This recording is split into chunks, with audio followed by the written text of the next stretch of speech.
સુરત શહેર police commissioner Anupamsinh Gehlot અને અધિક પોલીસ કમિશનર દ્વારા મ્યુલ એકાઉન્ટ બેંકમાં ખોલાવનાર અને ખોટા નામે સિમ કાર્ડ વેચનારાઓ વિરુદ્ધમાં કડક કાયદેસરની કાર્યવાહી કરવા આપેલા આદેશને લઈ ઇકોસેલની ટીમ તપાસમાં હતી ત્યારે ઉત્તરાણ પોલીસ મથકમાં નોંધાયેલા યશ બેંક કર્મચારી સાથે મળી બોગસ એનઆરઆઈઓના એકાઉન્ટ ખોલાવનાર એવા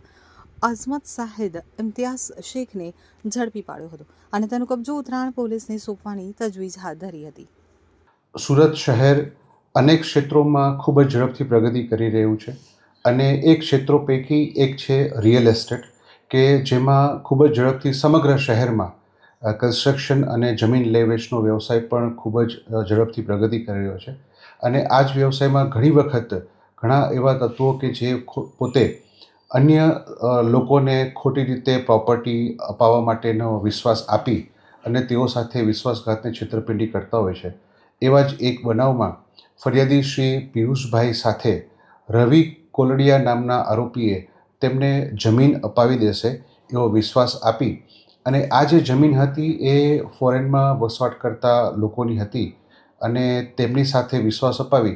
ફરિયાદી પાસેથી 4 કરોડના ચેક લઈ લીધા અને જે મુખ્ય મૂળ માલિક હતા તેમના નામના ખોટા યસ બેંકમાં અંકલેશ્વર ખાતે ખાતા ખોલાવી અને એ ખાતામાં ફરિયાદી દ્વારા આપવામાં આવેલા ચેક જમા કરાવી અને પૈસા પોતે પોતાના અંગત ઉપયોગમાં લઈ લીધેલા, જે અનુસંધાને ગુનો દાખલ કરેલ હાલમાં બેંકના કર્મચારીઓની પણ ધરપકડ કરેલ છે અને આરોપી રવિ કોલડિયા અને બેંકના કર્મચારીઓ વચ્ચે જે વ્યક્તિએ પોતે ગુનેગાર તરીકેની ભૂમિકા ભજવેલી છે એવા જ એક આરોપી અસ્મત ખાનની પણ ધરપકડ કરવામાં આવેલ છે।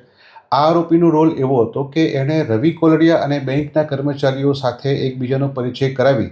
અને પોતે ખોટા બેંક એકાઉન્ટ અન્ય શાહિદના નામના કે જે લોકો ભારતમાં હયાત નહોતા તેમના બેંક એકાઉન્ટ ખોટી સહીઓ કરી અને ખોલાવવામાં હાલના આરોપીની મુખ્ય ભૂમિકા છે। એની ધરપકડ કરવામાં આવેલ છે અને તપાસ ચાલુ છે।